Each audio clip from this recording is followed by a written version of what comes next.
Bom dia, turma! Acordaram? Vamos lá, vamos trabalhar? Pois é, mais uma aula de espanhol. Estão preparados? Vamos começar. E adivinha o que é que eu trouxe hoje? A gente vai falar sobre o México e eu tenho certeza que há duas coisas que vêm à cabeça de qualquer pessoa quando se fala em México. A primeira coisa, os povos pré-colombianos, né não? Os astecas, os maias.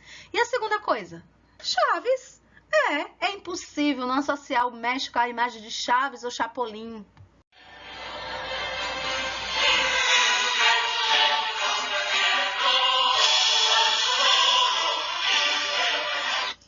Esse é o hino do México, né? Com certeza vocês já ouviram, nem que seja na Copa.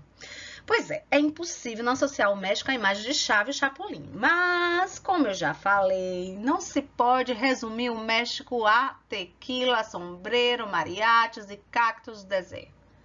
Por que não, gente? Porque o país vai muito além disso. Existe uma infinidade de fatos interessantes relacionados à cultura. Por exemplo, vocês sabiam que o nome do México não é só México? Não é não. Assim como não é só o nome do Brasil, não é só Brasil. Então, o México também não é só México. Sabe como é o nome do México? Estados Unidos Mexicano. É oficialmente assim, Estados Unidos Mexicano. Lembrando que a palavra México é escrito com X, mas a pronúncia mais comum é México e não México. Por quê? Porque tem uma questão indígena fonética que eu não vou adentrar aqui porque é muita coisa, tá? Então, voltando para a história do México, na verdade, um dos principais motivos pelo qual o país é oficialmente chamado assim, adivinha por quê? Vamos pensar? Por que será? Por quê? Por causa da proximidade com o país vizinho, que é os Estados Unidos. Então, Estados Unidos mexicanos. Além disso, a gente pode falar também sobre a localização do México, né, gente? Porque, olha só, eu fiquei, na minha época de criança, pensando um tempão achando que o México ficava central, na América Central. Demorou para eu aprender, viu? Lá na minha infância, demorou para eu aprender que ele não fica na América Central. Ele está localizado na América do Norte. Pois é, embora destaque-se economicamente entre os países da América Latina, veja, ele faz parte da América Latina, mas o México ele não está localizado da América Central para baixo. Ele está localizado aonde? Lá na América do Norte, junto com os Estados Unidos. Então, ele faz fronteira com os Estados Unidos, ele faz fronteira com Guatemala, ele faz fronteira com Belize. Além do mais, o México é banhado pelo Golfo do México, Oceano Pacífico, pelo Mar do Caribe. Gente, ninguém pode morrer antes de conhecer o Mar do Caribe. Estão proibidos. Tá ouvindo? Todo mundo vai conhecer um dia o Mar do Caribe, porque é a coisa mais linda que eu já vi. Gente, será que existe alguém na vida que nunca assistiu a série Chaves? Pois é, né? Porque, convenhamos, quantas vezes o SBT já reprisou? Sabe quando a gente comenta no México que Chaves, eles chamam El Chavo em espanhol, né? Chaves é reprisada até hoje no Brasil e as pessoas continuam assistindo, eles ficam assim impressionados. Eu mesma já assisti várias vezes. Pois é, lá não teve a mesma repercussão que Chaves tem aqui no Brasil, porque a gente faz essa referência de Chaves com o México. Bom, nessa unidade a gente vai trabalhar com carteles, né? Tem uma proposta de se fazer cartazes. E aqui nós temos cartazes com frases que são recorrentes na série. Acompanhem.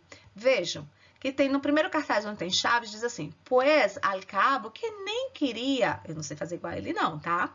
Não eres mais bruto por falta de vitaminas. São muito engraçados, né? Só que tem uma graça assim ingênua. Não me simpatizas? E Dona Florinda, eu sei, sim, porque lhe disse, maestro Longaniça. E quem nunca ouviu, não contavam com minha astúcia. Em espanhol, não contavam com minha astúcia. E vocês, quais são os personagens preferidos de vocês? No livro de vocês, na página 43, tem uma proposta de se fazer cartazes. Como tem que ser um trabalho feito na sala, com apresentação na sala, com um grupo, a gente não vai poder fazer. Porém, dá pra gente trabalhar. Lá, a proposta são assuntos, assim, sociais, né? Como a questão da violência contra as mulheres, a questão dos imigrantes, enfim.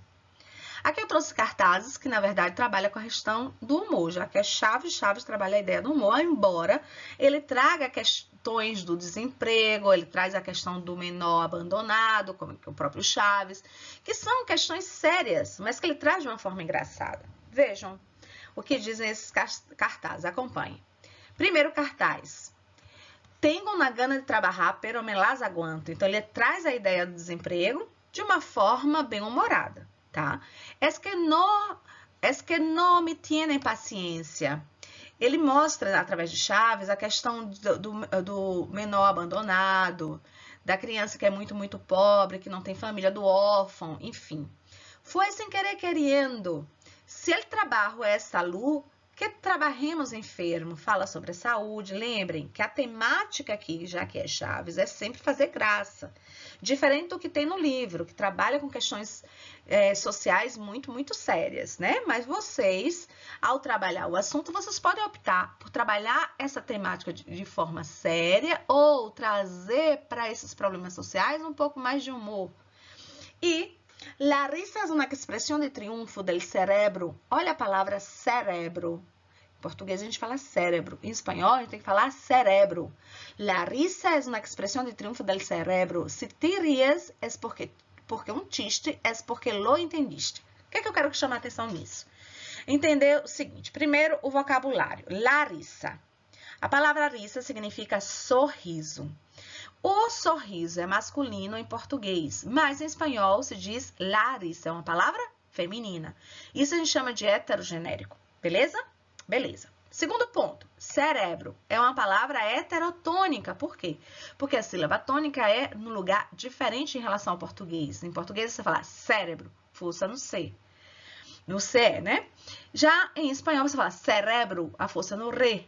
Então, isso chamado como heterotônico. O que significa heterotônico? Sílaba tônica em lugares diferentes. E por último, a palavra chiste, que significa piadas. Agora vem ao entendimento. Ele quer dizer o seguinte: se você não consegue rir da piada, é porque você não entendeu. Aí ele trabalha com a ideia da inteligência, ou não, ou da falta de compreensão. E o recadinho importante é: a leitura faz com que você aprenda a entender melhor o mundo. Quanto mais você lê, melhor você vai ter um resultado na interpretação e, logicamente, de entender o mundo. Gente, abra um livro na página 40 e vamos fazer, tá? Se a gente estivesse na sala, a gente se reunia em equipes para poder fazer esse trabalho. Mas dá pra gente fazer assim. Vamos lá? Olha, quais são os problemas sociais mais graves do nosso tempo? Todo mundo vai pensar em primeiro o quê? Coronavírus. Mas além do coronavírus, a gente tem a questão da fome, do desemprego, do trabalho, etc. Mas quando se resolverão todos esses problemas? Espero que o do coronavírus seja rápido. Bom, escuta o que a gente vai ler e o que responderam os 4 grupos de representantes que discutiram sobre essa pergunta. Quando se resolverão os principais problemas sociais da atualidade? O primeiro grupo, o grupo amarillo. Todo mundo lembra qual é essa cor, né? Amarelo? Então, eles disseram assim: Olá, represento ao grupo amarillo. Depois de muito charlar, o que significa charlar? Conversar.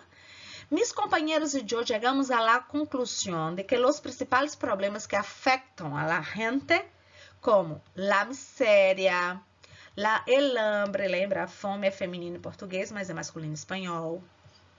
La falta de trabalho, o desemprego, solo se resolverão quando não exista corrupção. Quando os niños não necessitem trabalhar e podem ir à escola. E vocês, o que é que vocês pensam? Quero ver quem adivinha qual é esse ditado popular. Quem cadia ortoga. Quem lembrou? 1, 2, 3. E aí? Quem cala, consente. Isso aí, muito bem. Então, vamos lá para o segundo grupo, que é o grupo verde. Em nosso grupo, el verde, pensamos que o principal problema de nosso tempo é a violência e creemos que solo nos vamos a livrar de ella quando toda a gente tenha trabalho, vivienda, educação e acesso aos serviços de saúde. Em outras palavras, a violência diminuirá quando a gente pueda viver com dignidade. Concordam? Por último, o grupo vermelho e o grupo azul. Olha o que diz o vermelho. Nosotros los de rojo, veja, rojo. Rojo significa vermelho. Creemos que só vamos a ter um futuro melhor se combatimos agora o trabalho infantil. Então, combater o trabalho infantil, ele quis dizer o quê? Agora. Pode ser para depois? Não. Tem que ser quando? Agora. Quando a sociedade se preocupa efetivamente por isso, saca los niños de las calles, faz remete a quem? Nos remete a Chaves. E de los puestos de trabalho, eles garantissem uma enseñança de qualidade. Veja, postos de trabalho é um outro problema, ensino de qualidade é um outro problema. Vamos a estar construindo um futuro mais feliz com menos desigualdade. Desigualdade é outro problema. E o grupo azul? Los de azul, chegamos à conclusão de que só teremos um mundo mais justo quando não haja mais racismo. Aqui eu quero chamar a atenção para o AD, ó, subjuntivo. Racismo é o primeiro problema que eles abordam. Quando todos os homens e todas as mulheres tenham direitos a las mismas oportunidades de estudo e trabalho, as pessoas serão mais felizes quando todos podem viver com... Todos falam sobre isso, a questão da dignidade. E a ser planos para o futuro. Na página 43 e na página 44, ele traz a questão dos cartazes. Ele quer ensinar a vocês como fazer cartazes criativos, que chame a atenção das pessoas e que, ao mesmo tempo, trabalhe com a temática mais séria, em relação aos problemas sociais. Nós já vimos desde o início a questão de Chaves, a questão do humor, e que tudo isso pode vir dentro de frases humorísticas, mas que ao mesmo tempo se trabalhe com problemas sociais. O que eu quero aqui é que vocês me identifiquem quais são os problemas que estes cartazes denunciam. Vamos ver se vocês conseguem perceber? Vejam, entre todos, e aí separa, ó, todos e todas. Importante que vocês vejam essa diferença, porque aí explora a questão feminista. Entre todos e entre todas, podemos fazer câmbio. O que significa câmbio? Significa mudança, troca, transformação. No mais, o no bem grande, né? Para chamar atenção. No mais, bota não só o símbolo, como também a palavra. No mais, violência contra as mulheres. E, na página 44, se nos deixam, nos vamos a querer toda a vida, ou seja, se você permite que te façam de boba, que te explore, ou seja, você trabalhe e ganhe menos que um homem, por exemplo, tenha menos oportunidade que um homem, eles vão querer que isso seja dessa forma a vida inteira. E o último diz assim, se crees que os imigrantes são um problema que só traz delinquência e segurança, podemos ajudar-te a superá-lo. Tolerantesanônimos.org. Entenderam? O livro de vocês, na página 43 e também na página 44, ensina como fazer cartazes, né? Propõe que vocês utilizem o verbo no subjuntivo ou então no imperativo. Vocês não trabalharam no imperativo, então é preferível trabalhar somente com o subjuntivo por enquanto. Beleza? Na página 45, tem assim, uma reportera entrevista a Lucia Sánchez, uma jovem que se dedica a cuidar dos ninhos que vivem nas calles. Lembra que eu falei? O livro traz problemáticas muito sérias, são problemáticas sociais, sobre a violência contra as mulheres, sobre os imigrantes, sobre as crianças que vivem na rua. Essa reportagem fala de uma jovem que se dedica a cuidar das crianças que vivem na rua, trabalha com a pobreza. E o que choca as pessoas em relação a isso? Nesse nosso slide aqui, eu juntei tudo. Aqui tem cartazes que tem problemas sociais sérios, como as crianças que vivem na rua. Aqui tem o humor de Chaves, né? E aí eu quero que vocês explorem, fazendo a leitura, a questão interpretativa. Se eu consigo ler, eu estou bem com relação à leitura. Caso contrário, o que vocês têm que fazer? Ler mais. Vamos ver? Olhem, não trates como Coca-Cola quem te trata como Pepsi. Deram risada? Su carro está sendo vigilado por satélite. Soy satélite. Cansado de ser gordo e feio, sea solo feo. Gimnasio. Tenemos hielo frío. E por último, Messi, me haces mais feliz que minha esposa. La realidad de muchos hombres. Agora é com vocês. E temos mais. Aviso, se solicita trabalhador para trabalhar. Querido Papai Noel, este ano não me traga nada. Llévate el perro. Por favor, não passar. Se não sabes ler, pergunta em la boleteria. Gracias. Soy tan bueno dormindo que hasta lo hago con los ojos cerrados. Assim que tu nos quitaste o trabalho. Aqui, gente, é o celular, tá? Tenho uma enfermidade que me impede de fazer dieta. Se chama hambre. Todo mundo lembra o que é hambre? Fome. Lembrando que el hambre é uma palavra masculina, em português, a fome, feminina.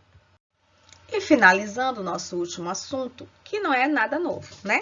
É somente uma revisãozinha de um verbo irregular que eu considero um dos mais difíceis, por isso eu vou pedir para vocês conjugarem. Que é o verbo caber e o verbo saber. Que eu quepa, que tu quepas, que ele quepa, que nós outros quepamos, que vosotros quepais e que eles quepam. Vejam, não tem explicação nenhuma, só mesmo tem que sentar e estudar. E o verbo saber, que eu sepa, que tu sepas, que ele sepa, que nós outros sepamos, que vosotros sepais e que eles sepam. Veja, e o verbo adia, ele vem aqui, lembra que a gente trabalhou o adia? Ele vem como verbo auxiliar do que a gente tinha visto na aula passada do pretérito. Adia hecho, adia pedido. Gente, não é nada mais do que uma pequena revisão. Aqui a gente vai trazer a ideia do modo subjuntivo. Modo indicativo, certeza. Modo subjuntivo, possibilidade. Modo imperativo, orientação, ordem, enfim. O modo subjuntivo, ele é subordinado. Como assim? O que significa ele ser subordinado? Significa que ele vai estar preso sempre a outros verbos. Uma oração dependendo de uma outra oração. Certo? Então, uma oração subordinada a outra ideia. Porém, existe também a possibilidade, aqui esse o, eu coloquei, significa ou, se usa os advérbios quizás, ojalá, aun, que talvez, que dá a possibilidade de você fazer uma oração sem essa dependência. Veja aqui, espero que te mejores. Quando você diz espero que, puede que, no creo que, ele vai exigir que a oração que venha depois seja uma oração subordinada. Isso significa que você vai usar o verbo no modo subjuntivo, porque ele traz essa ideia de dependência.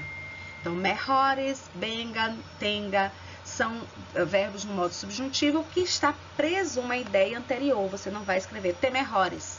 Não, para você dizer te mejores de quê? O quê? Está precisando da ideia anterior. Espero que o que? Te mejores. Puede que não venga. Não creio que tenga mais. Então, essa é a ideia do modo subjuntivo. Porém, quando você utiliza os advérbios de dúvida, ojalá significa talvez, tá? Ojalá, que talvez, quizás. Ele dá essa possibilidade de você fazer uma única oração, sem ser um período composto, sem essa dependência de uma outra ideia, sem essa dependência de uma outra oração. Você usa quizás llega tiempo. Ojalá te recuperes. Talvez venga pronto. Talvez em espanhol é separado, diferente do talvez em português, que é junto, tá? A mesma ideia, mas a escrita, a única diferença é que um é separado, são duas palavras, tal é uma palavra, vez é outra palavra, e em português talvez é junto, formando uma palavra só. Ojalá, vocês lembram, é a mesma coisa que talvez, são sinônimos. Quizás também, quizás, ojalá e talvez são todos sinônimos.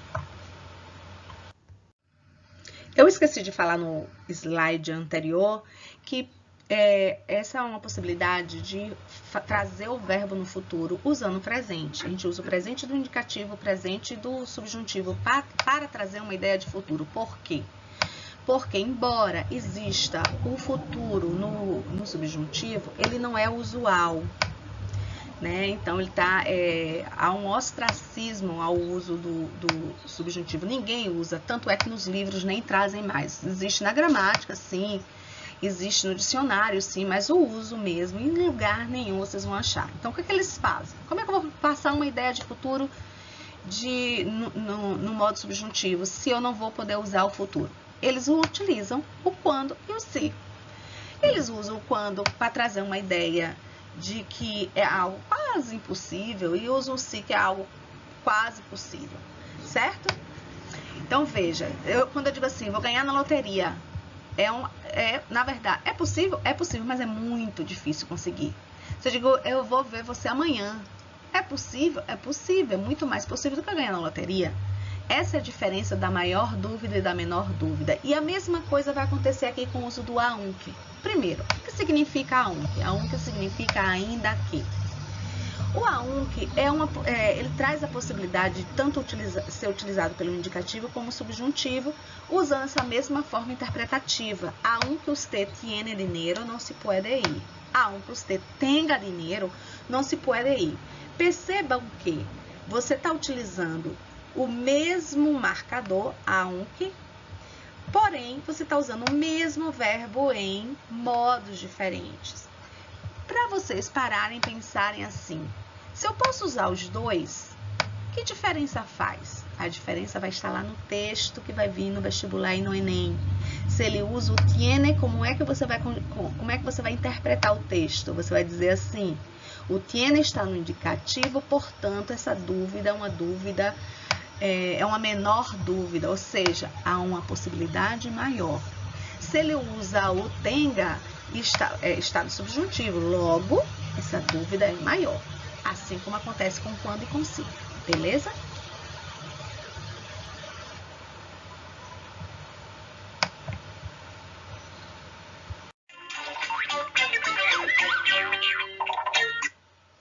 E, gente, acabou a aula. Que pena, né? Não esqueça de se inscrever no canal, comentar, já sabe, né? Que é assim a forma que a Prota sabe, quem tá acompanhando a aula aí. Beijinhos, até semana que vem.